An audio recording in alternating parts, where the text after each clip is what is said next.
to high blood pressure, what's your opinion on some of the Eastern philosophy with respect to acupuncture, also Chinese herbs? Right. So in the previous lecture, we talked about some of these alternatives, and my answer is some of them work. Okay. Acupuncture, for example, contrary to all the brouhaha, works in the case of pain. Some think it's a placebo effect, but it does seem to work in pain. It does not seem to have any indication of anything else. Herbalists, okay, they have effects because many of our drugs that go through clinical trials come from plants. But the problem is they also have side effects, just like all the other drugs. And unless you have some database of knowing what side effects they have and what they're interfering with what you're taking a risk. Now, if I had tried all allopathic traditional medicine and nothing had worked for me, and someone offered me an alternative, as long as there was at least a fair amount of good anecdotal evidence that it doesn't seem to be harmful, I might personally try it. Okay? Some root from China, some plant from India. Okay? If everything else failed, I might try it. A patient called me up the other day and asked me, could I write a prescription for something called Pain RX? Okay? I said, what is it? He said, it's not allopathic, it's not traditional. I said, what's in there? He said, I don't know. But it works. Okay? I've been taking it for years and it helps me with pain. I'm not saying this to make fun. I don't mean any humor in it whatsoever. The point of the matter is, okay, I don't know what it is.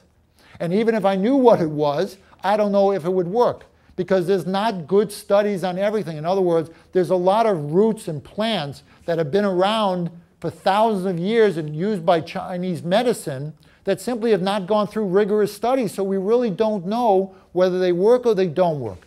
And I gave an example last week or 2 weeks ago. Saw palmetto is a berry. It's meant to shrink the prostate when you're having prostate symptoms. So they did a study at Harvard just a few months ago. Saw palmetto decreased urinary symptoms by 30%, placebo by 31%. Okay? So people will tell you, I've been taking this stuff for years and I swear by it. Well, great. It doesn't mean it works. It works in your head, but doesn't mean it's actually doing something physiological. Homeopathy is a perfect example. One second. Homeopathy. Homeopathy is a chemical that's diluted and diluted and diluted and diluted till the essence of the chemical no longer exists in the diluted fluid. And people will tell you, but it works. Well, again, there's a placebo effect. But people will tell you there's never side effects in homeopathy.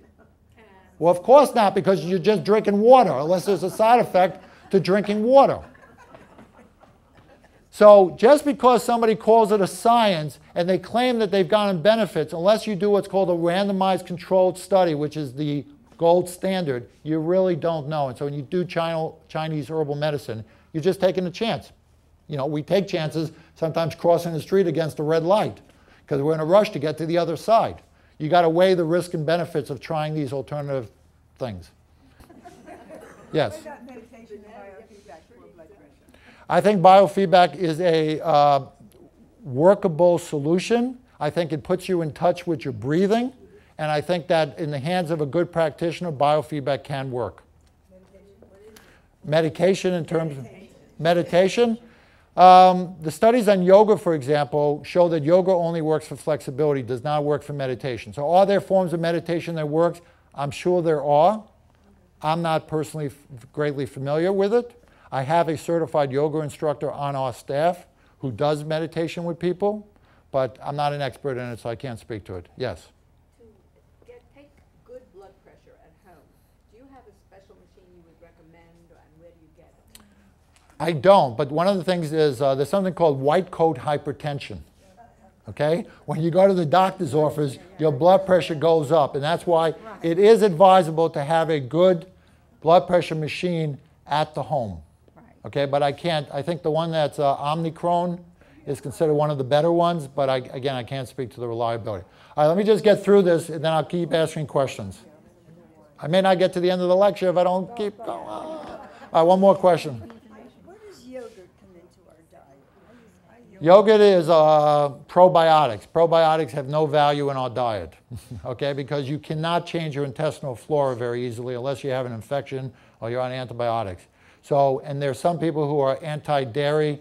In the China study, a book published by Dr. Campbell, he argues that yogurt and other dairy products all contribute to autoimmune disease and cancer. That's one theory, okay? Other people say he's absolutely wrong, even though he's a very reputable scientist. I can't tell you. I would say Greek yogurt, high in protein, in limited usage.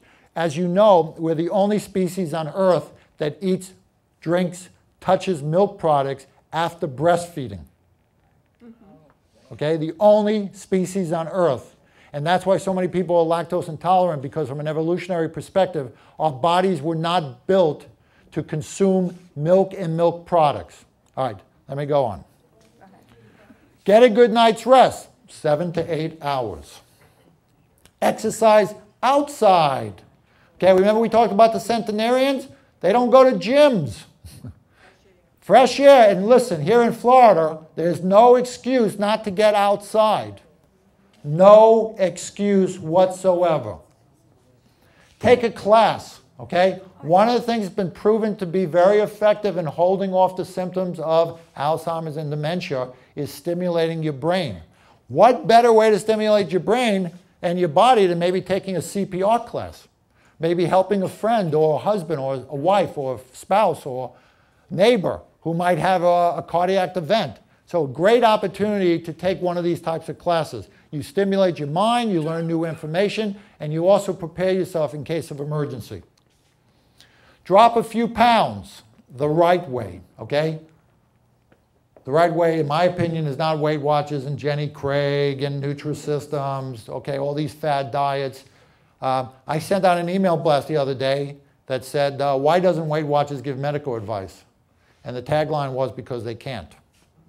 Weight Watchers doesn't look at your blood sugar, doesn't look at your cholesterol, doesn't look at your blood pressure, doesn't look at your body fat composition. And I'm not putting down Weight Watchers because I know it works for a bunch of people to lose weight, but they're not focused on your health. And I went into a Weight Watchers a couple of weeks ago, and I looked at all the products on the shelves, and I have to tell you, the products are by and large garbage. They're garbage. Chemicals, sugar, other stuff. But it works. People lose weight on it. The point of the matter is, the right way to lose weight is not to focus on losing weight, it's to focus on getting healthy.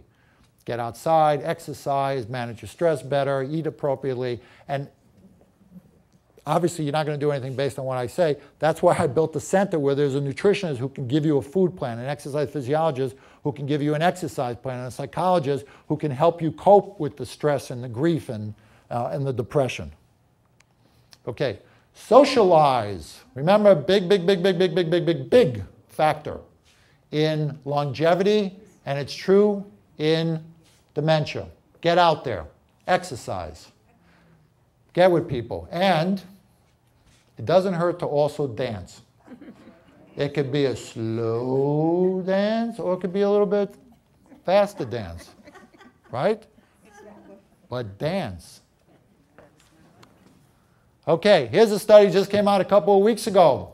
Vitamins and omega-3s may keep the brain from shrinking. Not in the form of supplements. Natural, that's why I put up a picture of the natural sources of vitamins. And I put a nice piece of fish with a couple of roasted tomatoes next to them. That's the way to eat, ladies and gentlemen. Okay? Eat well. And I hope that's wild Alaskan salmon, but the picture did not signify. Wild Alaskan salmon. And by the way, avoid tilapia. Yes, very contaminated fish. Yes, tilapia, very contaminated fish. Sorry. All right, let's move along. Archives of General Psychiatry. Everybody knows that beta amyloid, well, maybe you don't know. We have these tau proteins in the beta amyloid. These are the things that are supposed to be indicative of Alzheimer's. There are now PET scans that can show whether or not this thing is developing, okay? So there's a study that just came out again. If you can find this beta amyloid stuff, it's the earliest event to predict future development of Alzheimer's. But here's something. Anybody know what that is? That's a village in India. Guess some interesting fact about the Indians. What do you think the rate of Alzheimer's is in Indian villages? How little? Less than 1%. Less than 1%. They don't believe it's genetics. Less than 1% incidence among 65-plus-year-olds in Indian villages that eat a lot of curried food. What's in curry? So I'll tell you a story. I go out to the Cleveland Clinic and I meet Michael Roizen, the Chief Wellness Officer, and I say, Dr. Roizen, you're the Chief Wellness Officer of Cleveland Clinic. What should I eat? And one of the things he tells me, eat turmeric. Turmeric. Turmeric is an extract of curcumin. So I go home and I'm watching Lifetime TV, and he's on Lifetime TV, and he says, they ask him, what are some of the superfoods? And he says, turmeric. So I tell my wife, go out and get turmeric. Put it on everything I eat. Well, turmeric stains things, including teeth. My teeth turned completely bright yellow. I had to have them whitened. I had to have a chemical to restore them to a relatively white, okay? And then, lo and behold, what do I find upon further research? Turmeric is very poorly absorbed in the intestinal tract. The only way to absorb turmeric is to eat it with something called piperine, which is a type of black pepper, which the Indians also include in their curried foods.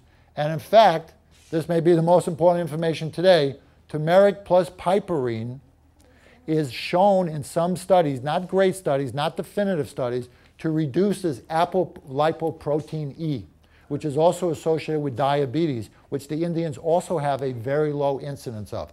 However, turmeric is not advised for people on anticoagulants.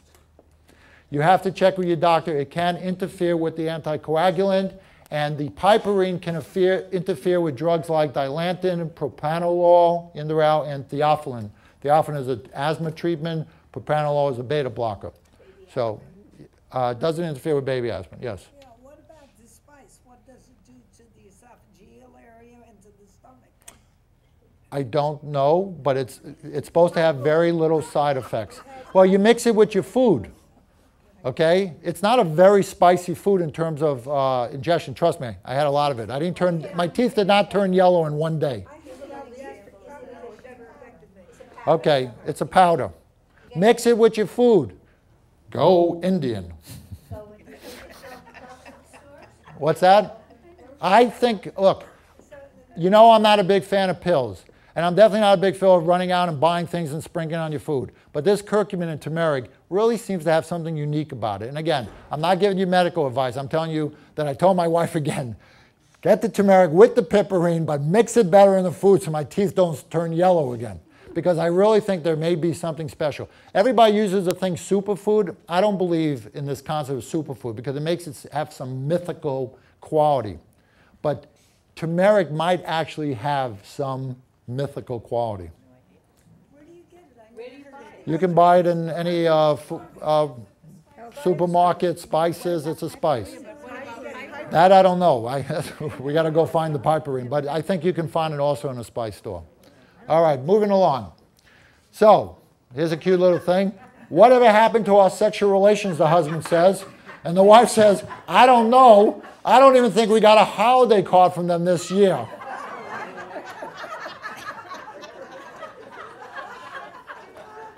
It seems to me, based on that response, my next lecture should be about sex and intimacy.